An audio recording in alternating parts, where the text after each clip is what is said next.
News 18 India। है कि वो इसके बारे में कोई पॉलिसी डिसीजन लेके आए।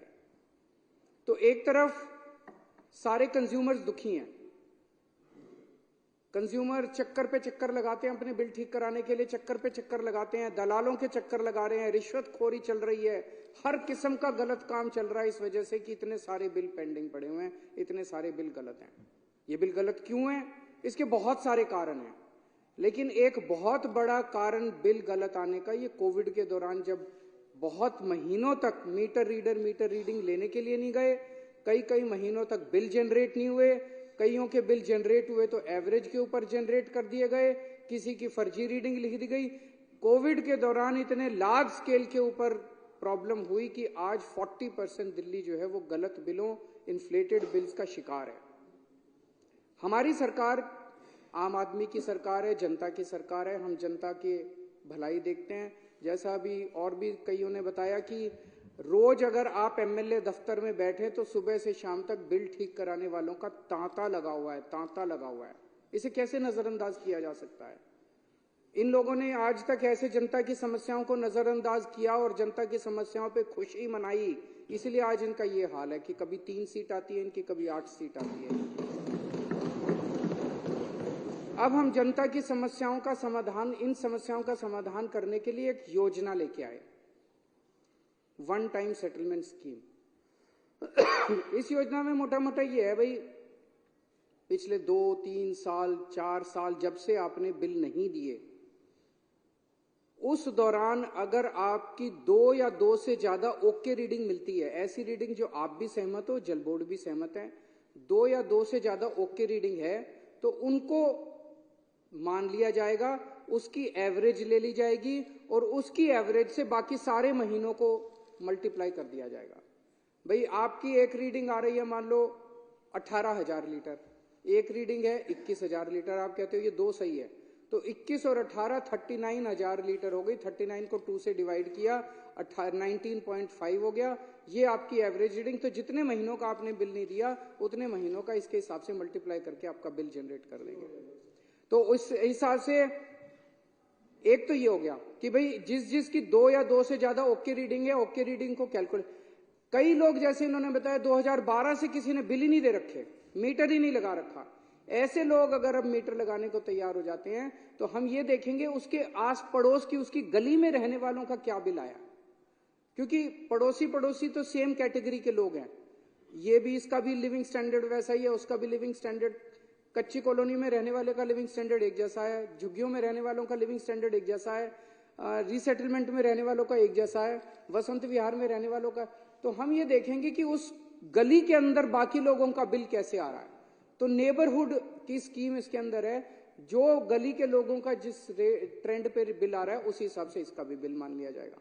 इतनी अच्छी स्कीम, इतनी शानदार स्कीम कैसे, कहां हो सकती है? इतनी सही स्कीम है। इसमें भी अगर कुछ कमियां तो हम इनके साथ चर्चा करने को तैयार है। बीजेपी वाले आए बैठे हमारे साथ चर्चा करें, कुछ चेंजेस बताएंगे, हम चेंजेस कर लेंगे उसके अंदर, कोई दिक्कत नहीं है। हम तो जनता के लिए काम कर रहे हैं।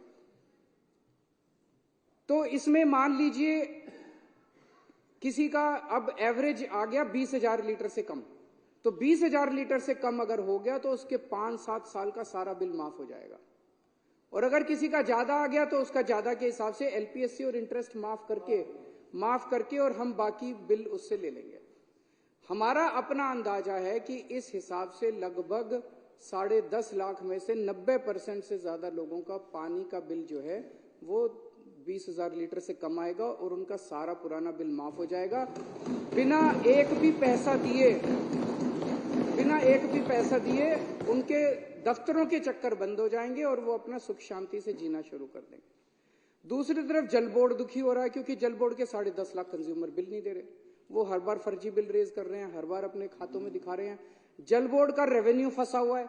जल बोर्ड का अगर 20,000, जितने 90% लोगों के बिल माफ होंगे, जल बोर्ड को उतना पैसा दिल्ली सरकार से मिल जाएगा, क्योंकि दिल्ली सरकार रीइंबर्स करती है सारी सब्सिडी, तो जल बोर्ड का रेवेन्यू आ जाएगा। जल बोर्ड का रेवेन्यू हजारों करोड़ रुपए आज लॉक हो गया इसके अंदर।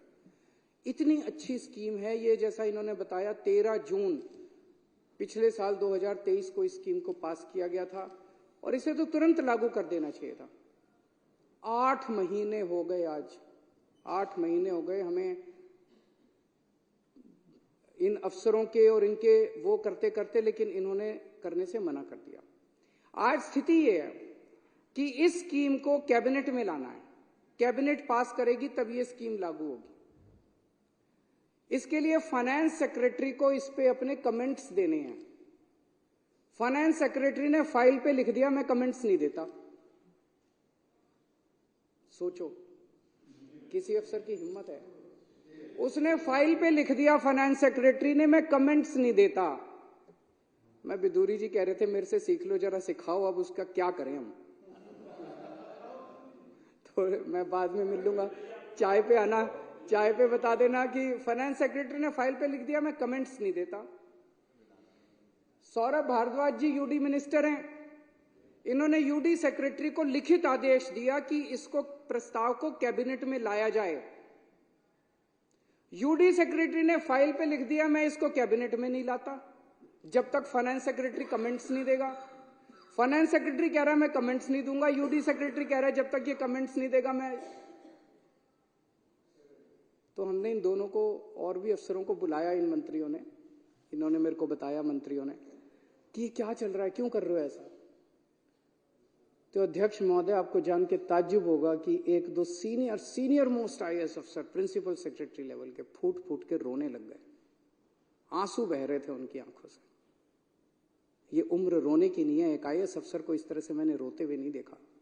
फूट फूट के रोने लग गए, बोले जी हमारी नौकरी का सवाल है, हमें धमकी दी जा रही है। हमने कहा कौन दे रहा है? कहता हायर अप्स। हायर अप्स का क्या मतलब है आप लोग सोच सकते हो।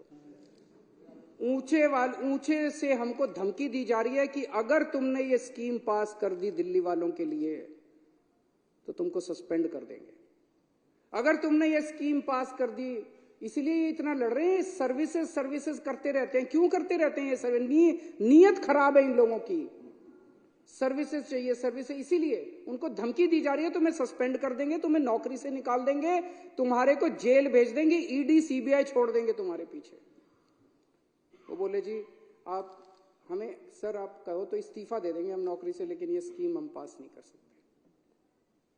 एक तरह से दिल्ली के अंदर एक सीरियस कॉन्स्टिट्यूशनल क्राइसिस पैदा हो गया है, जिसके अंदर ऑफिसर्स ने लिख के दे दिया है कि हम काम नहीं करेंगे। अगर वो काम नहीं करेंगे, ऑफिसर्स लिख के दे रहे हैं कि काम नहीं करेंगे, सरकार कैसे चलेगी? क्या सरकार 2 दिन भी चल सकती है?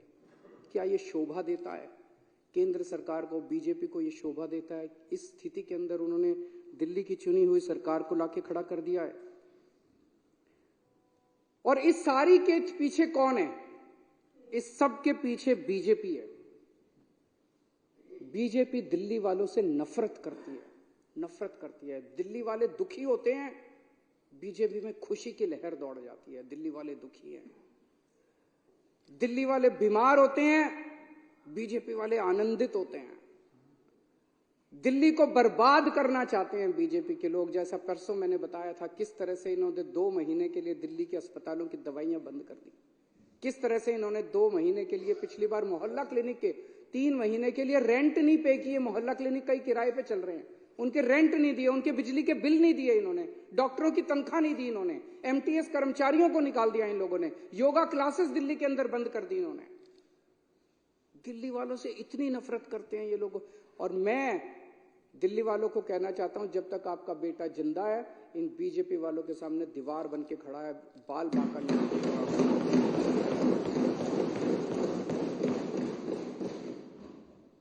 और अब ये इस स्कीम का विरोध कर रहे हैं। मुझे बेहद खुशी है, अभी इन्होंने बिदूड़ी साहब ने कहा कि हम स्कीम का विरोध नहीं कर रहे। अगर आप स्कीम का विरोध नहीं करते बिदूड़ी जी, राजनीति एक तरफ है, आपसे मेरा निवेदन है, आप ही के एलजी हैं, आप ही की पार्टी के हैं, आप एक बार सारे जाके, आप सारा क्रेडिट आपका, मैं लाल किले के ऊपर खड़ा होकर चिल्लाऊंगा जोर जोर से कि बीजेपी वालों ने कराया, वोट बीजेपी वालों को दे देना। मैं बोलूंगा कि बीजेपी वालों ने कराया, वोट के लिए कर रहे हो, और तो कोई कारण नहीं है। वोट आप ले लो सारे, हमें नहीं चाहिए वोट, हमें तो सेवा करने का मौका मिला है। यही भगवान ने कोई पुराने जन्म में पुण्य किए होंगे हम लोगों ने, जो हमें ये मौका दे दिया भगवान ने। ये सारी चीजें लेके मैं एलजी साहब के पास गया। मैंने एलजी साहब को बताया, मैंने कहा एलजी साहब ये धमकी दी जा रही है अफसरों को, उनको कहा जा रहा है कि अगर तुमने खबरदार अगर ये स्कीम पास कर दी तो तुमको बख्शेंगे नहीं। तो एलजी साहब ने कहा कि उनको इसके बारे में जानकारी नहीं है और उनका इससे कोई लेना देना नहीं है, उनको इसके बारे में पता नहीं है। तो आज मैं इस सदन के माध्यम से एलजी साहब से हाथ जोड़ के विनती करना चाहता हूं कि एलजी साहब, एक बार अगर आप फोन भी कर देंगे उठा के इन अफसरों को कि भाई ये स्कीम पास करनी है, शाम तक स्कीम पास हो जाएगी, इतना ही है बस, 3 घंटे में स्कीम पास हो जाएगी, 3 घंटे का है। मेरी एलजी साहब से निवेदन है, हाथ जोड़ के सारे सदन की तरफ से, इस पूरे सदन की तरफ से मेरा निवेदन है, एलजी साहब इस स्कीम को आप अफसरों को फोन कर दो और वो कर दें, और अगर आपके फोन के बावजूद नहीं करें तो एलजी साहब के पास पावर है इनको सस्पेंड करने की, हमारे पास तो नहीं है। तो इन अफसरों को तुरंत सस्पेंड किया जाए और उनको नौकरी से बाहर किया जाए, अगर उसके बावजूद भी ये लोग ना करें। यहां जितने आप लोग बैठे हैं, मेरी आप सब लोगों से निवेदन है, जितने एमएलए बैठे हैं, इन 10.5 लाख परिवारों के घर घर जाना, एक एक के घर जाना आप लोग, और घर घर जाके जनता से कहना कि आपका बिल गलत आया है जी, वो कहेगा हाँ जी आया। बोलो जी ये बीजेपी वाले करा रहे हैं, पर चिंता मत करो, आपका बेटा लगा हुआ है, आपका बेटा आपका बिल ठीक करा के छोड़ेगा, जब तक ठीक नहीं हो जाता बिल भरने की जरूरत नहीं है, हम हैं आपके साथ, कोई बिल भरने की जरूरत नहीं है, कोई चक्कर काटने की जरूरत नहीं है, जल बोर्ड के चक्कर काटना बंद कर दो, केजरीवाल है, आपका बेटा है आपके साथ, घर घर जाना और घर घर जाके इसको करा के आना। और अगर इन्होंने नहीं किया, विदुड़ी साहब, हमारे पास कोई चारा नहीं रहेगा, दिल्ली में बहुत बड़ा आंदोलन होगा इसके ऊपर। हमें आंदोलन तो करना आता है, आंदोलन से ही निकले हुए लोग हैं, फिर दिल्ली में आंदोलन होगा, करना तो पड़ेगा, सीधी उंगली से कर दो, नहीं तो उंगली टेढ़ी करनी पड़ेगी, जनता करेगी, हम नहीं करेंगे। अभी विदुरी साहब ने कहा कि जनता को ये पसंद नहीं है कि हम कहते हैं काम नहीं करने दे रहे, काम नहीं कर रहे। हम जनता जानती है ये गंदे लोग काम नहीं करने दे रहे, लेकिन केजरीवाल उनका बेटा फिर भी सारे काम करा लेता है। आपने मोहल्ला क्लिनिक रोके, रुकने दिए हमने, आपने सीसीटीवी कैमरे रोके, एलजी के घर, उनके वेटिंग रूम के अंदर 10 दिन तक दिल्ली का मुख्यमंत्री वहां पे धरना, उसके कमरे के अंदर धरना देके आया था, सीसीटीवी कैमरे तब पास हुए थे। आपने पिछले साल दवाइयां रोकी, हमने फिर चालू कराई। आपने फरिश्ते स्कीम रोकी, हम दिल्ली सुप्रीम कोर्ट गए और सुप्रीम कोर्ट से फरिश्ते स्कीम पास करा के लाए। आपने जल बोर्ड का पैसा रोका, 6 महीने आपने जल बोर्ड का पैसा रोका, हाई कोर्ट से ऑर्डर करा के ले आए, जल बोर्ड का पैसा मिलेगा। आप काम रोकते रहो, हम काम कराते रहेंगे। जहां डीटीसी पेंशन आपने रोकी, हमने डीटीसी पेंशन भी दिलवा दी सबको। किसी को मारने वाले से उसकी जान बचाने वाला ज्यादा बड़ा होता है।